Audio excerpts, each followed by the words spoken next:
बहुत सारे two wheeler companies है, जैसे हीरो मोटरकॉर्प है, होंडा का है, या फिर बजाज की है, या रॉयल एनफील्ड की है, या और टीवीएस मोटर्स की है। तो ये सारे जो मैन्युफैक्चरर्स है, उनके लिए वो जहाँ पे सेल्स करते हैं, उनके शोरूम से, उनके डीलर से, सो उस डीलरशिप में जो भी प्रॉफिट है बहुत ज्यादा होता है, और आपको अच्छा खासा इनकम वहां से मिल सकता है। तो इसीलिए आज इसके ऊपर हम देखेंगे कि ये जो एक्चुअल में डीलरशिप कैसे लेती है, इससे कितना प्रॉफिट मिलता है, इतना किसका कॉस्टिंग कितना आता है, सारी चीजें इस वीडियो में देखेंगे। सबसे पहले स्टार्ट करते हैं। मेरे पास जो एक है अगस्त 2017 का, मतलब पिछले महीने 2017 का एक रिपोर्ट है, जिसके रिपोर्ट्स की तरफ आप यहाँ पे स्क्रीन पे भी देख सकते हो। इसके अलावा इसके अकॉर्डिंग टू दिस रिपोर्ट, आप अगर अगस्त 2017 का अगर सेल देखेंगे, तो ये जो सेल है वो सबसे पहले आप देख सकते हो, हीरो मोटरकॉर्प का जो सेल है वो एक मंथ का 6,78,797। उसके बाद टीवीएस मोटर का 3,17,563 यूनिट्स।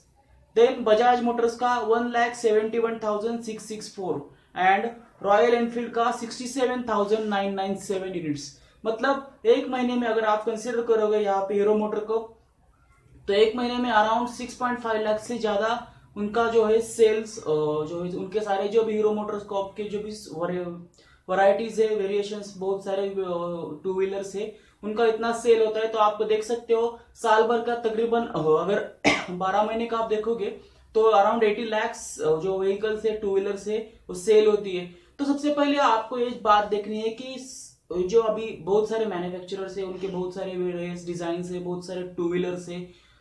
आप जब भी कोई फ्रेंचाइजी लेना चाहते हो, आप जब भी कोई डीलरशिप लेना चाहते हो, सबसे पहली चीज आपको देखना है कि इंडिया में, और जिस स्टेट में आप रहते हो, या फिर जिस डिस्ट्रिक्ट में रहते हो, या फिर जिस एरिया में आप रहते हो, उस एरिया में, उस स्टेट में, उस डिस्ट्रिक्ट में कौन से कंपनी को ज्यादा डिमांड्स है, कौन से कंपनी की बाइक्स लोग ज्यादा लेना चाहते हैं, तो उस कंपनी को आप प्रेफर कर सकते हो। जैसे कि आप अभी हमने देखा कि इंडिया का जो सेल्स है हीरो मोटरकॉर्प का, वो बहुत ही हाई लेवल पे है एज कम्पेयर टू आप रॉयल एनफील्ड या बजाज, इसको देखेंगे तो बहुत ही ज्यादा हीरो मोटरकॉर्प का टू व्हीलर्स का सेल है।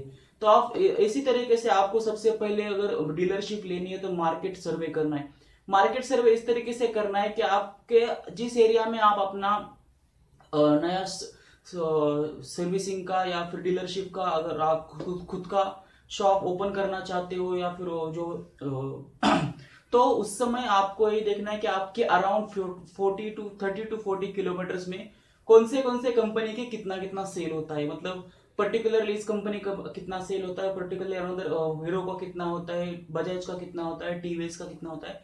तो आप इसका कैलकुलेशन कर सकते हो। उस एरिया के हिसाब से आप वहां पे पूरा कैलकुलेशन करने के बाद, जो एरिया में जो सेल्स ज्यादा होता है, जिसकी डिमांड ज्यादा है, जिसके वेरिएशन ज्यादा है, जिसके प्रोडक्ट्स अच्छे हैं, उसको आप अपना डीलरशिप आप उससे ले सकते हो। तो उसके लिए सबसे पहली चीज है आपको मार्केट का जो रिसर्च करना है। मार्केट रिसर्च करने के बाद दूसरी बात देखेंगे हम कि इसके लिए इनिशियल कॉस्ट या जो भी कॉस्ट लगती है वो कितनी होती है। और बिफोर कॉस्ट एक बात सबसे पहले जान लीजिए दोस्तों, ये जो है डीलरशिप या सर्विसिंग, ये डिपेंड्स होता है 3 पॉइंट्स, 3S। 3S यानी कि सेल्स, सर्विस एंड स्पेयर्स। इसका मतलब है दोस्तों, सेल्स से एक प्रॉफिट होता है, सर्विस से एक प्रॉफिट होता है, और स्पेयर्स पार्ट जो होते हैं उनसे एक अलग सा प्रॉफिट होता है।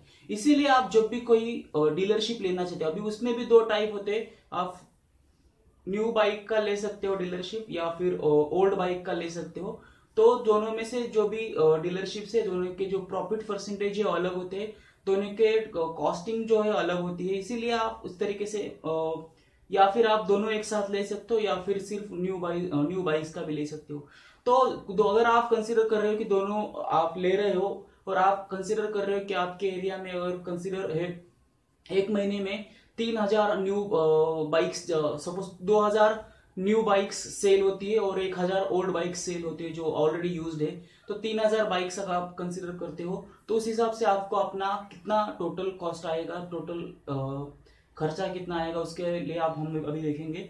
सबसे पहले तो कोई भी आप फ्रेंचाइजी या डीलरशिप स्टार्ट कर रहे हो, तो उसका लिए जो है आपको 3 to 4,000 स्क्वायर मीटर का आपके पास लैंड अवेलेबल होना चाहिए, क्योंकि आप जब भी सर्विसिंग सेंटर ओपन करना चाहते हो तो आपके लिए थोड़ा बहुत ज़्यादा लैंड लगता है। और जो भी आप सेल्स के लिए आप अपना जो शोरूम है उसमें आपको एटलीस्ट मिनिमम 100 और 200 आपके जो भी बाइक्स है उससे ज़्यादा ही आपको वहाँ पे रखनी है।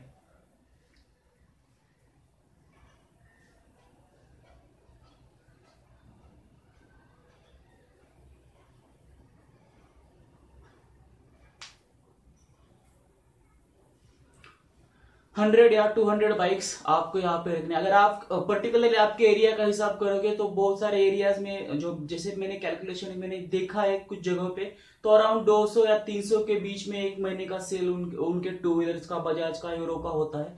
तो अगर आप कंसिडर करते हो तो 200 सेल्स, तो वहां पे आप एक बात देख सकते हो कि फ्लो।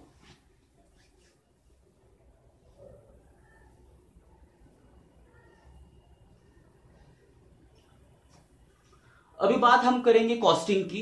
कॉस्टिंग में सबसे पहली बात होती है दोस्तों, आपको जो मार्केट रिसर्च करने के बाद आपको आपके एरिया का जो भी 30 या 40 किलोमीटर के बीच में आप जो भी शोरूम से वहां पे आपको जो एरिया है वहां पे आपको चेक करना है कि पर्टिकुलर कंपनी का कितना सेल्स होता है, हीरो का कितना होता है, बजाज का कितना होता है, हर कंपनी का कितना सेल्स होता है। उससे उसके बाद ही आपको जाके आगे जाके जो है वहां पे आप जो भी कंपनी की फ्रेंचाइजी या डीलरशिप लेना चाहते हो उसको आप ले सकते हो।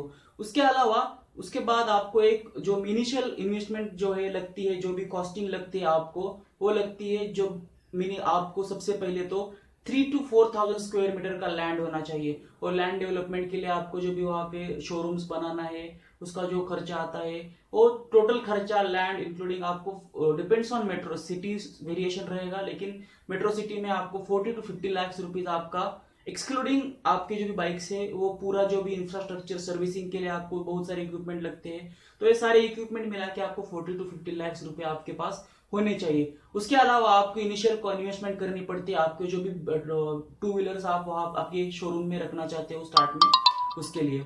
तो उसके लिए आप सबसे पहले सपोज कंसिडर करते हैं कि आपके एरिया में 200 या 300 टू व्हीलर्स जो है सेल्स होते हैं। अगर आप कंसिडर कर सकते हो 200 टू व्हीलर्स, तो आपको 200 टू व्हीलर्स आपके शोरूम में रखना चाहिए एक महीने के लिए।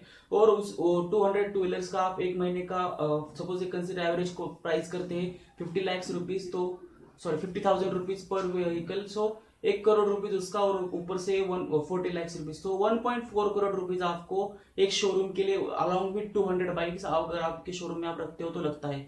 लेकिन इनिशियल कॉस्ट जो है स्टार्टिंग में आपको 40 लाख लगेगा। उसके आगे जो भी है आप सर्विसिंग के थ्रू जो है उसको सर्विसिंग सेंटर के थ्रू, स्पेयर पार्ट के थ्रू, सेल्स के थ्रू जो भी मार्जिन मिलता है उसके थ्रू आप उसका जो पूरा रिकवरी कर सकते हो। अब इसके लिए जो है जितना भी पैसा लगता है उसके लिए आप बहुत सारे जो डीलर्स है वो लोन्स करते हैं, और पर्सनल लोन या फिर शोरूम के ऊपर जो लोन है उसके ऊपर लोन्स करके इसको कर्जा चुकाते हैं। और इसमें जो प्रॉफिट का मार्जिन है वो अराउंड 2% से लेके 5% तक रहता है। लेकिन सबसे पहली बात ये है दोस्तों कि जो भी प्रॉफिट है, जो भी पैसा है, जो भी रिवेन्यू है, अर्निंग्स है, ये सारी जो अर्निंग्स और रेवेन्यू जो है 3S पे डिपेंड होती है। ये 3S क्या होता है दोस्तों? Sales, service and spares part. तो एक बात मैंने यहाँ पे देखी है कि जितना पैसा सेल्स के थ्रू मिलता है उससे ज्यादा पैसा सर्विसिंग में मिलता है। यानी कि सर्विसिंग में आप अपना जो भी सेल्स में, अगर सेल्स में 2-3 चीजें होती है जितना भी प्रॉफिट आता है, लेकिन बहुत सी बार आप नए नए वेरिएशन आते हैं, नई नई गाड़ी आती है, नए नए जो चीजें आती है उसको आपको ट्रेनिंग, जो भी आपके पास वर्कर्स है उनको ट्रेनिंग देना पड़ता है, उसके जो भी खर्चा करना पड़ता है उसका टेस्टिंग करनी पड़ती है, तो इसमें कुछ ज्यादा खर्चा हो जाता है। लेकिन उसका सारा खर्चा जो है वो सर्विसिंग में निकल जाता है। इसीलिए बहुत सारे जो लोग हैं वो दो टाइप के शोरूम्स, मतलब दो टाइप का गाड़ी सेल्स करते हैं, या तो न्यू कार या सॉरी न्यू बाइक एंड दूसरा है यूज्ड बाइक।